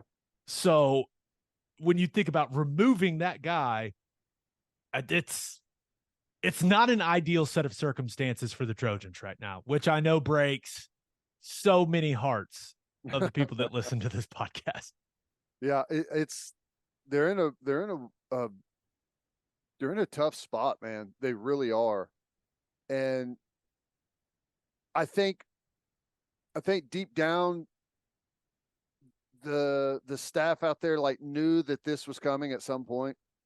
I kind of knew their capabilities and knew what the back half of the schedule looked like.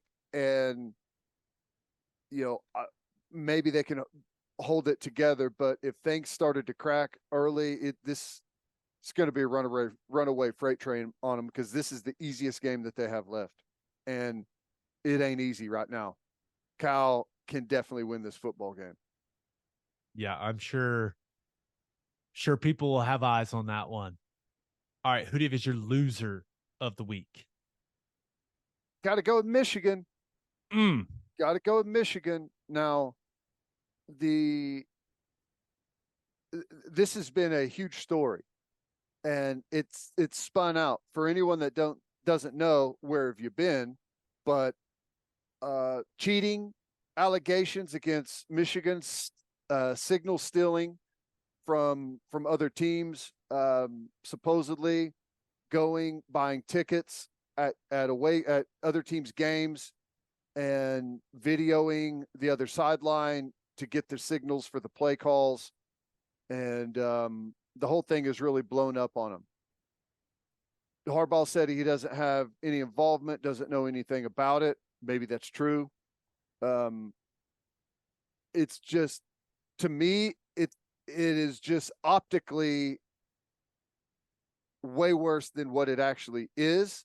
Not that it's a good thing, but it's a bad time for Michigan to have to go on the defensive for this. And honestly, I don't know what the implications of what has happened and what the evidence says. And the Big Ten has come out and said that they don't have to wait on the NCAA to make a ruling. What that might be, I have no idea what that ruling may be. But it's not going to be a good situation for Michigan for public perception alone. And for Harbaugh, you start looking at how long like this sign stealing operation has been rumored to go. It really coincides with the streak of Michigan taking it to the next level. So I don't know what comes of it, but it is a bad situation for Michigan. I agree. Now, I think if what they have been accused of doing, right, what they have allegedly done, I think if it ends up being true, I kind of think they're going to get hammered. Right? If they had someone that was sending people or going himself and filming opponents' sidelines during games, like, that's cheating. That's different than gathering what you can gather from the All-22 from the TV copy and stealing signals within the game. It's different, right? Some people say, oh, everyone's doing this. No, they're not. No, they're not. A bunch of teams aren't sending people to other teams' games to film their signals from the stands. Or what do you mean by a bunch of teams? I would be surprised if there were more than like 5 teams in the Power 5 doing that. I'd be surprised if in most of the top 25 teams weren't doing it to some degree. Teams. Have you seen here's the question I have for you. Do you think odds makers are bad at what they do? No. Do people setting the lines, do you think they have a pretty good understanding of what they're doing? Yes. Michigan, it started 3 years ago, right? Mm-hmm. Against the Big Ten since 2021, they're 17-5-2 against the spread. That is a statistical anomaly. It's almost like they knew what plays the other team was going to run, or they had some very large competitive advantage. You go look at Bama's numbers, you go look at Georgia's numbers, you go look at all these other teams' numbers. They don't look like that against the spread. They're all very close to 500. Yeah. Which that statistic, it's like, oh, they're just the best team against the spread ever. That is fishy to me. That makes me think they were doing something that no one else is doing.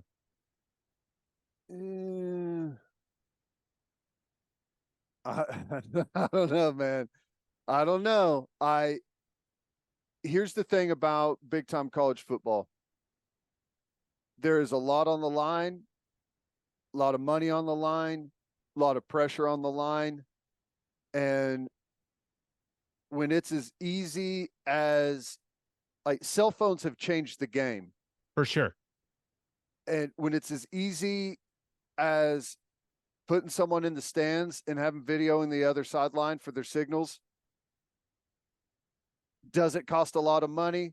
It's not some huge investment you have to make in the program. It's essentially free data. Now, you're breaking the rules, or at least I think you're breaking the rules. I think they may have changed some of it as far as what you're allowed and not allowed to do. I haven't been able to get clarity on that so far, but man, I know that there are teams that are doing everything they can to level the playing field. And I'm not saying that everyone does it. Like for example, Michigan, they're not going to find they're not putting people in the stands, I would imagine, to see what Boston College is doing on the signals, or Central Michigan. But there's 3-4 games in the schedule that you're trying to find any edge you can, and I think a lot of teams get all of the information that they can. How many? I don't know, but I would say it's more than just a handful. That's why every team in college football goes to extraordinary lengths on the sideline to try and keep their guys hidden. I'm with you. Just put speakers in the damn helmets. They're doing it in the postseason. I saw that. Right? I don't know what's going to happen to Michigan, but what they were doing, maybe they're not the only one doing it. Maybe I'm just naive. The against the spread numbers are suspicious to me, though. Okay. Very, very suspicious. But I think when you look at it, hopefully this will get comms in the helmets, right? And that'll just be commonplace in the Power Five. But this is, and a lot of people have pointed to that video of Michigan's players, right? And Stalions in the background of the Ohio State game last year, right? On the first drive of the game. Mm-hmm. Jim Harbaugh. Here's the point, though. The clip that everyone's talking about was a touchdown by Ohio State. So, you may know the concept that they're running, and there's a difference between knowing it and getting the perfect call, and everyone on the field knowing it. Like, if you could walk out there and tell your guys what play they're running, that's different. Essentially, the most you could do is signal in the best call for that, if that's what it is. It gives you an edge, but it's not everything. It is, however, just knowing run or pass as a defense is a massive advantage. If you are playing defense and you don't know, forget the signals, by formation, by body language, if you don't know what the play is, especially in the second half, if you don't know what the play is that they're about to run, you are behind. You have problems. You better have it boiled down to 1, 2, or 3 plays in your head that they're about to run on you. If you don't have that, then you're about to get your ass blocked or exposed. I just don't know what's going to happen to Michigan. I think they're the best team in the country. I've been really impressed. I think they're really good. But now they got this whole thing hanging over them. And I don't know whether to blame just Connor Stalions or the entire staff, blame Harbaugh. How much did Harbaugh know? I find it very difficult to believe he didn't know what was going on here. But it is a massive distraction for that football team. And you could say it's going to make them go, oh, no, everyone's against us. It's us versus the world. I mean, everyone thinks they're cheaters now. Yes. That has an effect on a football team. It does. And at a minimum, people maybe that didn't know about it, which there's a lot of things there's a lot of chatter in college football between coaching staffs that never see the light of day. Right. And I would be shocked if this wasn't a well-known thing, especially with their rivals. Right. But at a minimum, it's going to be very difficult for them to get any signals on anyone again. All right. I imagine you're going to go totally new set of signals that you have against Michigan, and probably different ones first half and second half. Just use the wristband. Any good defense, if you have signals, if you're hand signaling stuff in, it's in my opinion, it is a travesty if you haven't picked up on a good portion of those by the end of the football game. If they haven't changed them, right? If they just have like a one set of signals through a football game, you should be picking up on that by at least the second half. I just don't know what's going to happen. Like, it feels like a big deal. I know. Like, does Michigan end up vacating both of their Big Ten championships? Like, do they lose a bunch of scholarships? Do they get a bowl ban? Like, I don't know what's going to happen. We've never seen this. I know there's like a really wide, a wide like spectrum of what the punishment could be. I could see them. I don't know. There seems to be between some people. I know, like the people that are writing stories about it, it's getting pretty outlandish. But there's also a group of people that seem to think that they haven't broken any rules. So, yeah, Michigan fans. Right. So I honestly, I don't know what it could be. Did you see the stuff on the Tennessee message board? Yeah, the guy saying, breaking that it was going on. What was that, like a year ago, year or two ago? Last season. So it was started messaging about it in like the late season of 22, and then like right before the championship game, I think, or whatever. But pretty much laid it out there. It is interesting in that post. He said that apparently there's no communication with any of it to Harbaugh. Like that was a point in that post.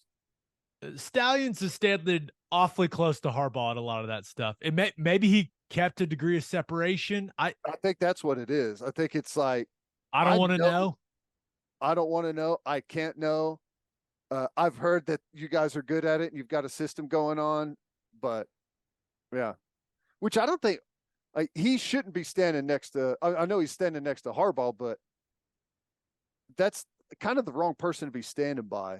Well, no, he's mostly standing next to the defensive coordinator. Right. Yeah. And the defensive coordinator is listening to what he's telling him and then relaying the call. Once again, I don't know how big of a deal it is. I don't know what's going to happen to Michigan. All I know,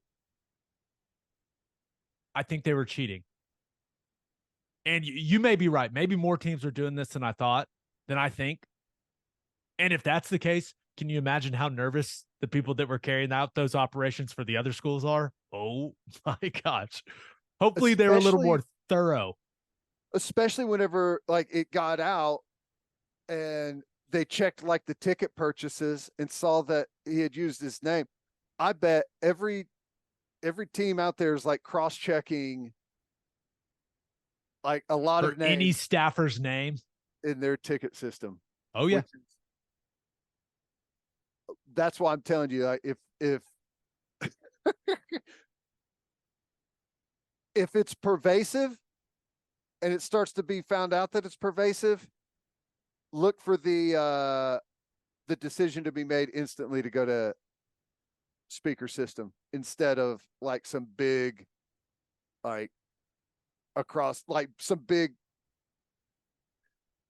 a bunch of big scandal across college football, you know, like there becomes a point where it's like, yeah, let's just move on to to helmet stuff. Yeah, I'm very interested to see how this entire thing plays out. Anything else on it? No, I think until we hear from someone in authority, NCAA or Big Ten, I don't know what else. Like we kind of know what happened. It's just kind of wait to hear from someone that's going to make some type of ruling on it, right? The best part is the card, which is real. The photographer has said it on Twitter. The guy that took the picture said he did not doctor it in any way. of the card of the signals on it, the diagram of the signals. I think every sideline should have that. Every sideline should have that. If they're over there signaling and someone has picked up on when they do this. Yeah, no, but they're like printed out little diagram guys. It's before the game. Well, okay, that's what I'm saying though. If we play Texas Tech, and Texas Tech, we think uses the same signals, and we've been able to pick up on them, I think everyone should have a card. Hell, I think the players should have a card on their wristband. All right? If they're signaling it in and you can see what the signals are, and you could build a database on it. I mean, you build a database on every other kind of information there is out there, personnel packages, down and distance, formation, all of that stuff to get tendencies. I don't know why you wouldn't do it on signals as well, outside of going against the rules. Right. I think the debate here is not, hey, does everyone steal signals? Yes. But I think everyone did it from the All-22, from the TV copy, and within games, and maybe talking to other teams. Right. But what I don't think they're the play sheet espionage. Looks bad. Right. The play sheet looks bad, like the signal sheet looks bad, but I do not think that is indicative of like a big cheating operation going on. I would bet that most teams have that. See, man, I disagree. I've never seen that. I've never seen a group of players react the way that Michigan's players reacted in that clip on the first drive of the game.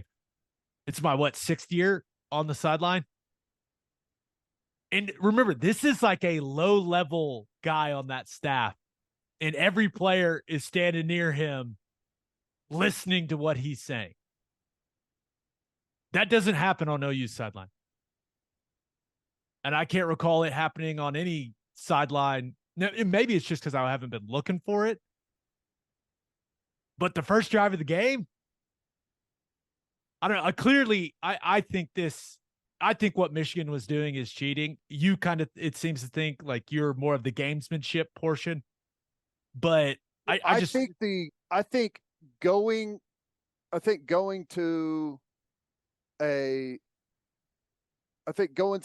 having someone in the stands and videoing the signals I think that's cheating. Yes. We agree. I think that's cheating. Okay. But I think there's a lot of things that you see from Michigan that are not, because of the accusations, everything that you see out there, people are trying to say, see, look. I'm just saying that a lot of the things that you've seen that they're trying to show as evidence is not evidence at all that a team is cheating. That's all I'm saying. Okay. I think you should be able to build a database of what people's signals are without going and putting someone in the stands and videoing what they're doing. That's what I'm saying. And all I'm saying is the against the spread numbers don't add up. Right. That's all I'm saying. That's all I'm saying. All right. That was a lot on Michigan. We'll see what happens. They could get a slap on the wrist. They could get hammered. I don't know. It feels like it's, not to keep going, but it feels like it's going to be a heavy, because it's such a big story that I would be shocked if they came down light on them. And Jim Harbaugh and Michigan aren't exactly in the good graces of the NCAA currently. That's right. The cheeseburger. All right, let's get to my winner and loser. But first, elevate your tailgate with Chapel Supply and Equipment in Oklahoma City. Chapel Supply and Equipment has generators and inverters on hand that'll give you all the power you need so you can take your tailgate to the next level. They've also got top-of-the-line heaters to keep you warm during the cold tailgates later in the season. Oklahoma owned and operated. Elevate your tailgate by calling 405-495-1722 or visit chapelsupply.com. That's CHAPPELL supply.com. And First Fidelity Bank knows how to keep fans like you happy. With more than 50 awards in the last 5 years, including Forbes Best In-State Bank, the Oklahomans Community Choice Awards, and the Journal Records Reading Rankings, it's clear they are Oklahoma's #1 pick for quality banking. And you can find that level of outstanding service in everything FFB offers. Open an account at an award-winning bank today at ffb.com. First Fidelity Bank. We go where you go. And head to opolisclothing.com for our podcast merchandise and the best OU gear out there. That's OPOLIS clothing.com. Use promo code TED, TED, for 10% off. That's opolisclothing.com. Use promo code TED for 10% off. Buttery soft and 10% off. All right, for my winner of the week, thought about going with the Oklahoma City Thunder. Season gets started tonight in Chicago, Ted. Let's go. Bulls tonight, Cavs on Friday, and then the home opener on Sunday against the defending champs, the Nuggets. It's just going to be such a fun season. I'm so excited. Win total is set, depending on where you look, 44, 44 and a half. Give me the over, baby. Let's get this thing rolling. Nope, I'm with you on that. It feels good. Feels like we got some really good things happening there, and it does feel like the cat's out of the bag too. You listen around the league that a bunch of people out there think Oklahoma City is going to be pretty good this year. Yeah, I'm excited. But my winner of the week, the Texas Rangers. Not exactly the suspenseful Game 7 I was looking for, but what a performance on the road by the Rangers. Go to Houston and blow out the Astros in Game 7, 11-4. It's got to be a good feeling. Pretty insane. You look at that series, you look at the ALCS, every game in this series won by the road team. Crazy. I mean, I just don't even know how that happens. That's so much for home field advantage. I know. It's so crazy that, 2 games in, it felt like, the Rangers just going to run away with this thing. It's been fun with the Astros, but it's just it's too much. And then they fight back, scrappy, make it a great series. Yeah, but Adolis Garcia, that's a bad man. Yes, it is. He was, what an insane ALCS for that guy. 2 homers, 5 RBI in Game 7. And then you go back, you think about Game 6, had the exclamation point grand slam in that one. He had 5 homers in the series. I think they all came in the last 4 games. That's crazy. 15 RBI, postseason record. I mean, put the team on your back, Garcia. My goodness. Looks like he can carry it too. Guy knows where the weight room is, clearly. No kidding. That's a big dude. Yeah, that's red hot. That's a stat line that you're rarely going to see. And if he keeps that rolling, they're going to be tough to beat. But, who knows what's going to happen? It's been a wild postseason so far for Major League Baseball, which has been good. It's been fun. Yeah, I am not sure the Rangers having home field advantage in the World Series is a good thing.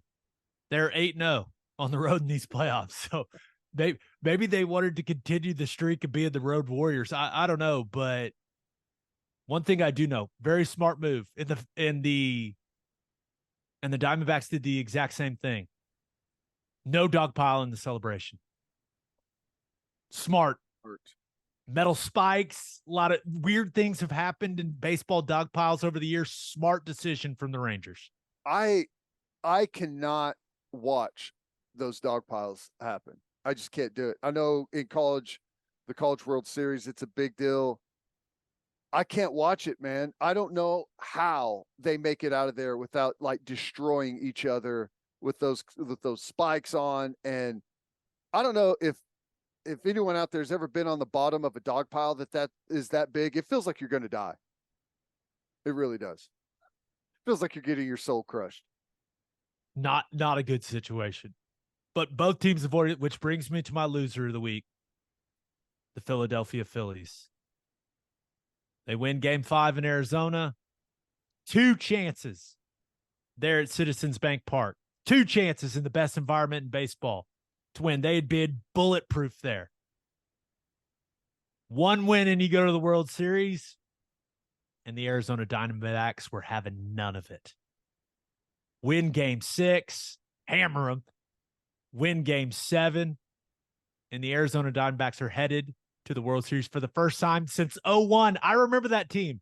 Luis Gonzalez, Randy Johnson, Kurt Schilling. I remember Craig Counsell. I remember that squad. What a performance by the Diamondbacks. But man, is choke? Is that too strong for Philly? Game 7 and game 6 and game 7 in that environment, can't get it done. Can't get it done. I thought they were going to be on cruise control. They just looked unbeatable, and shocked that it unfolded this way, which maybe a bunch of people aren't. You and Mad Dog both. I did not watch a bunch of Diamondback baseball this year, so I did see the Phillies were red hot whenever the postseason started. So, yeah, it's pretty wild. Not only did I not watch any Diamondbacks baseball, I could not until the playoffs started, which once again only watch playoff baseball. I could not have told you a single guy on their team. Just being completely honest. And now that I've watched him, I can tell you maybe a couple. Corbin Carroll, that dude was raking. Yep. What is he, like 23? Young, really young. I mean, what a massive Game 7 performance for that dude. 3 hits, I think 2 RBI, 2 runs. He was involved in all 4 runs in the game for the Diamondbacks. So you combine that with what Arizona's bullpen did in that Game 7. Just shut the damn door, man. I was just sitting there waiting for the Phillies to get something going in the back half of that game, and I just kept waiting and waiting, and it never happened. And then those types of games, the stars have to deliver, right? And the Phillies have a lot of names on those teams, but Trey Turner 0 for 4, Bryce Harper 0 for 4. And both had an opportunity in that 7th inning to deliver and didn't. Did you see Castellanos' numbers for the series? I see it here in the rundown. I did not see it at the time. 0 for 24. I got to say. Brutal.